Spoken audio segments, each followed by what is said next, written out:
connection. All right. These two knuckleheads right here seem to be getting a little bit of attention, right? Warren Brinson and Azir Stackhouse. So I thought let's throw a little bit of something together for everybody here and just kind of get you reacquainted with who they are. And I want to get your all's take. Do you think there's a chance? Let's start it with this before I dive into the information. I'll start with you, Jacob. Do you think there's a chance that both of these guys make the roster? Do you think they both make the 53-man roster? You think what's the chance that both Warren Brinson and Nazir Stackhouse make the 53-man roster? Oh, boy. I'd love them to both make it. I don't know necessarily how that'd work. Wouldn't that mean we'd have to lose either Brooks or Wooden, most likely?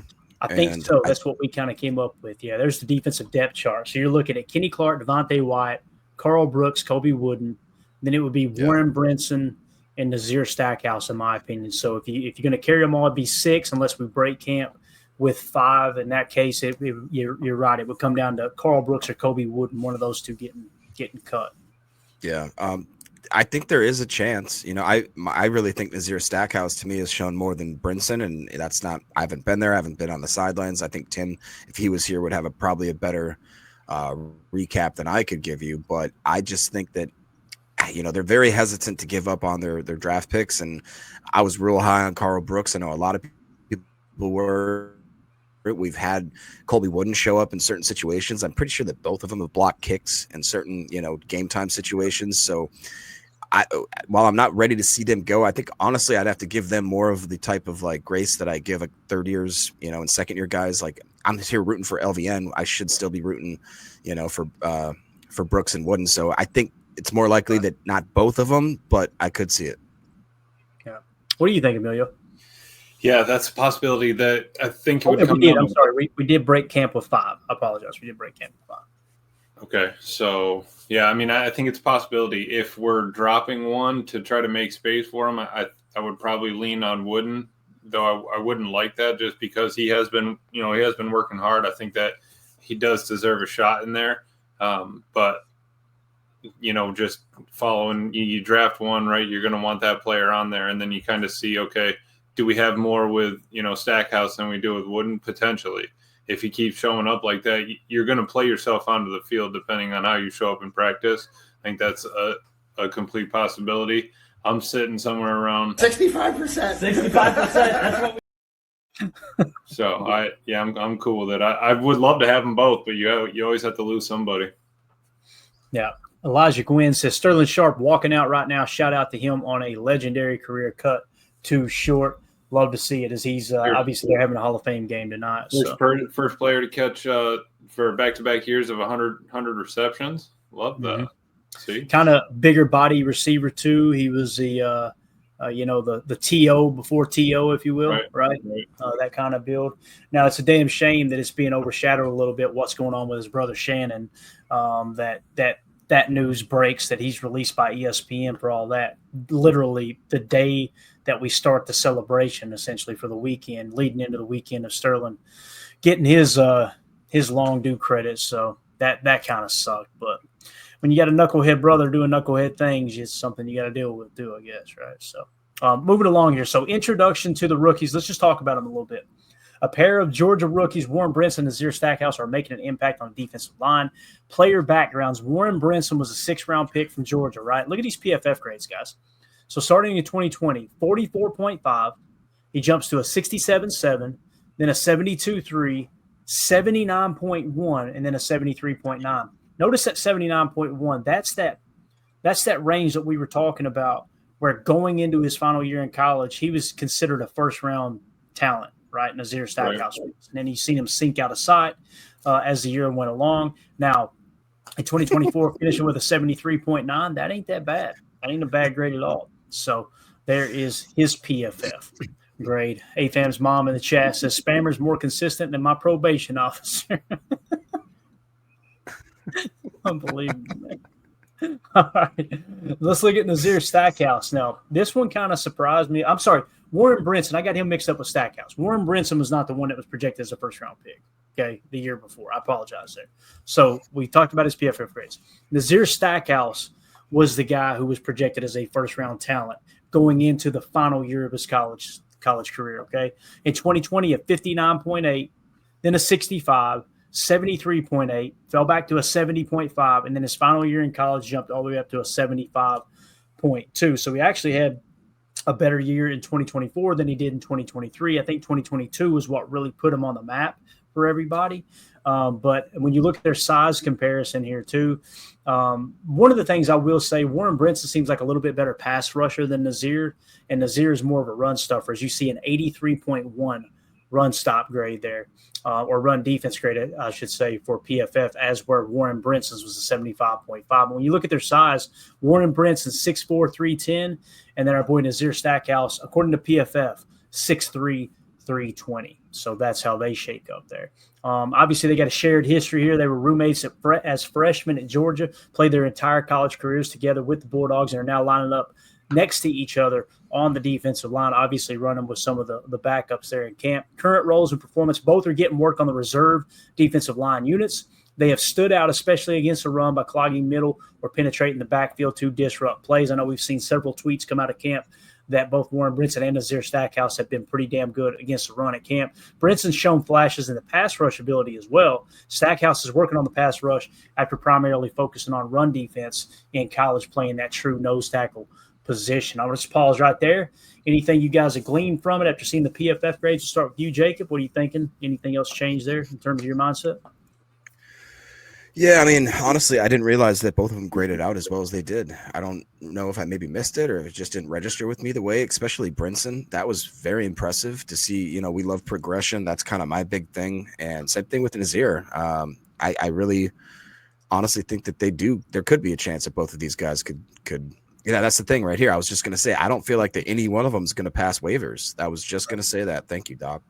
Yeah. As Holmes MD once said, Green Bay would be insane to let these guys go. Neither would pass waivers. I kind of feel like you got a better chance of Kobe Wooden clearing waivers than you would those two rooks. You know, what do you think? Words out of my mouth, Clay. I really do. It's nothing against Wooden. Yeah. I just think that's your better option at this point. If you have these two guys and they're showing out that much, you're going to get. You're hearing about them in the news. People are talking about them. They're going to want their hands on him. If you've already had Wooden, he's gone through potentially. Yeah, he gets snagged.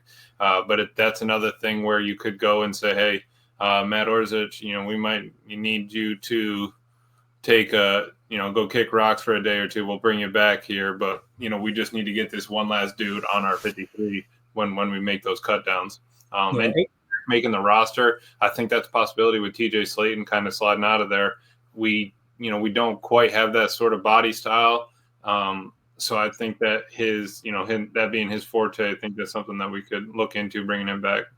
Yeah, for sure. H.E. Soder says big men are scarce commodity. As Ted Thompson said, the good Lord made very few of those big guys, right? Like they're not just falling off trees. So very, very good point there, Soder. Coach Lynn said, I'd rather let Zane Anderson go and keep both with Brooks and Wooden. I'll say this, Coach. The safety room's in a lot better position, I think, than interior defensive tackle, So I think that's a very solid point there.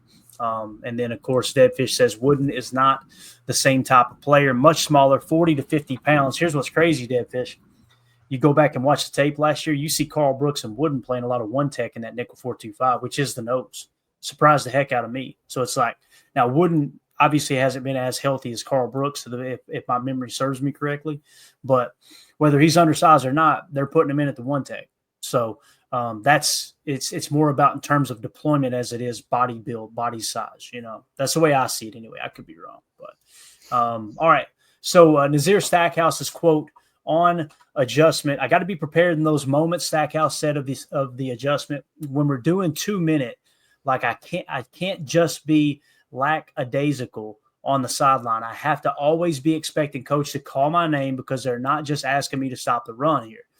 They're asking me to stop the run and do a little bit more on the defense. So I love that he's identified that, like, hey, look, at any point they can need me in there on that nickel set, right? So that's very, very important. Enjoyment of the reunion. The two players are enjoying sharing a huddle. Again, Brinson's quotes on partnership. It feels natural, honestly. Brinson said of playing alongside Stackhouse, I'm really happy that he came here. And then another quote, we push each other to be the best we possibly can be, but that's my brother. I never had a brother growing up, and then being roommates with Stackhouse was like having a brother. Now, it's really cool. If you talk about pipelines in terms of recruiting players from high school to college. Like specifically, give you an example with UT being right down the road here, just about an hour away. It's a lot closer to Emilio. One of the pipelines they've got right now is a school called Baylor, right? Baylor School in Chattanooga, and you're starting to see more and more prospects churn out of there. Why are they doing that?